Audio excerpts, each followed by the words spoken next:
Hello everyone, welcome to my channel. I hope everyone is having a wonderful day. The house was unusually quiet, the kind of quiet that feels heavy, like a thick fog settling over furniture and memories. Ruth Langsford stood in the dim light of the living room, staring at the framed photograph on the mantelpiece. Eamonn, smiling, lively, mid-joke as always. It felt like a lifetime ago. Upstairs, Barney paced the landing, his footsteps soft but urgent. At 21, he had always seen his father as indestructible, a whirlwind of laughter, charisma, and stubborn Irish resilience. But tonight, that illusion had cracked. He wiped his eyes and told himself to breathe. Ruth heard him and called softly, "Barney?" He stepped into the living room, his face pale. "Mum, did the doctor really say that?" She nodded, her throat tightening. "Your father needs time. More time than we'd hoped." A silence stretched between them, fragile as spun glass. The grandfather clock in the hall ticked, marking seconds they both wished they could rewind. Earlier that evening, the doctor had spoken in that calm, measured voice that only made things worse.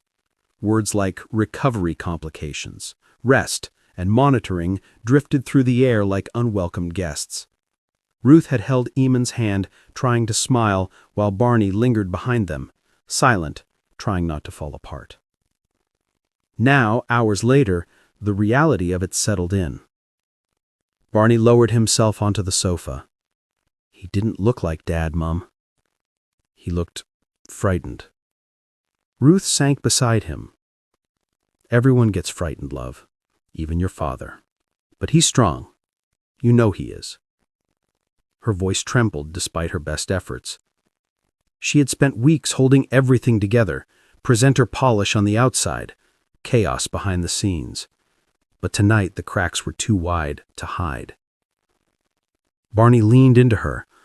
"I just hate feeling helpless." "You're not helpless," she said, cupping his face. "You're here. That's what matters."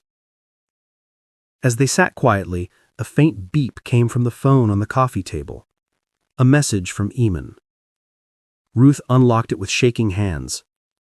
"Tell Barney I love him, and tell him to get some sleep. Both of you." Barney read it over her shoulder and let out a shaky laugh. "He's still bossing us around." "Of course he is," Ruth smiled weakly. "He'll probably still be giving orders when he's 100. A soft glow returned to Barney's eyes. "Do you think he'll be okay, Mum?" Ruth hesitated only a second, long enough for him to see she was human, struggling, scared. But she squeezed his hand and answered with certainty she hoped would become real. "Yes, because we're going to make sure he is." The front door creaked as the late-night wind pressed against it. The world outside kept moving, cars passing, streetlights flickering. But inside, the Langsford Holmes family sat united, their grief and fear weaving them closer. After a while, Ruth stood. "Come on, let's boil the kettle. Crisis or not, your dad would have my head if he thought we were sitting here without a cuppa." Barney managed a small smile. He really would. They moved to the kitchen, switching on the lights, letting the familiar hum of normal life settle around them. Kettle on, tea bags ready, biscuits out.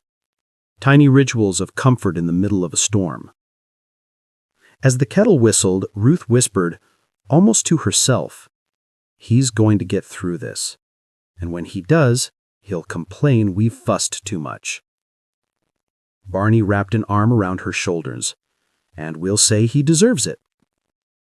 Together, they stood in the warm glow of the kitchen, frightened, hopeful, and fiercely united.